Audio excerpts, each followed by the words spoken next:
वाचले का? पेपर तरी वाचतो का? काय म्हणतो? आमचं बघू ना आमची मनगट. तुमच्यावरती मनगट चावायची वेळीला लक्षात घ्या. एक लक्षात घ्या, आम्ही लाचारी करत नाही, लाचारी पत्करली तुमच्यासाठी. लाचारांना असे शब्द सुचू शकतात. आणि महाराष्ट्राच्या शत्रूंची लाचारी करणं म्हणजे अफजल खानाच्या दरबारात मुजरे मारण्यासाठी.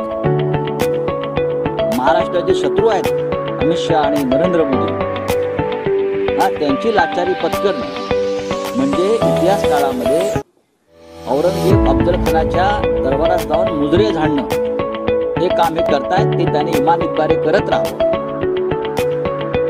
हा पैसा कष्ट मार्गाने मिळवला आणि सत्ता तुम्हाला प्रतिष्ठा कधीच मिळवू देणार नाही. तुम्ही तात्पुरत्या ज्यांनी तुम्हाला आधी पदं दिली आहेत ते तुमची पदं काढून घेतील आणि तुमच्यातलेच लोक त्या पदावर बसवतील. अशा हालचाली दिल्लीत सुरू आहेत.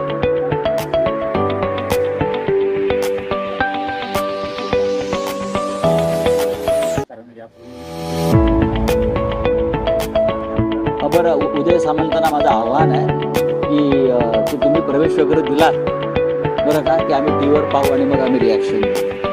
तुमचे सांभाळा आणि तुम्ही स्वतःला सांभाळा. मला तोंड उडायला लावू नका.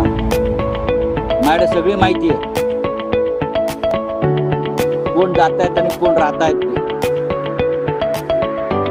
माझ्याकडे जी माहिती आहे ती कदाचित त्यांच्याकडेही नसेल. किंवा आमचे काय जात आहेत येत आहेत ना, आमचा सगळा काळ गेलेला आहे. जे राहिले आहेत ते राहणारच आहे. जाणार कोण? ज्यांनी आमच्या पक्षाशी बेईमानी केली ते कोणाचेच नाही, ते जातील तिकडून. आता आमचे कोणी जाणार नाही. अनेक वादळ संकट पचवून ते आमच्या बरोबर आहे, पक्षाबरोबर आहेत. बाळासाहेब ठाकरे यांच्या विचाराबरोबर आहे. शिंदेचा विचार एक वेगळा असू शकतो. शिंदेने एक नवीन विचारधारा या महाराष्ट्रात आणलेली आहे. पैसा देखो तमाशा देखो. ती विचारधारा आमची नाही, ती बाळासाहेबांची नाही.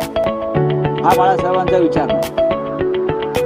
जो महाराष्ट्राच्या मुळावर येईल त्याला उकरून फेकून देऊ. आज नाही उद्या. वेळ लागतो काही गोष्टी. भ्रष्टाचाराची मुळं या महाराष्ट्रात खोलवर रुजलेली आहे. ती उकडून फेकायला थोडा वेळ लागेल. उखडल्याशिवाय राहणार.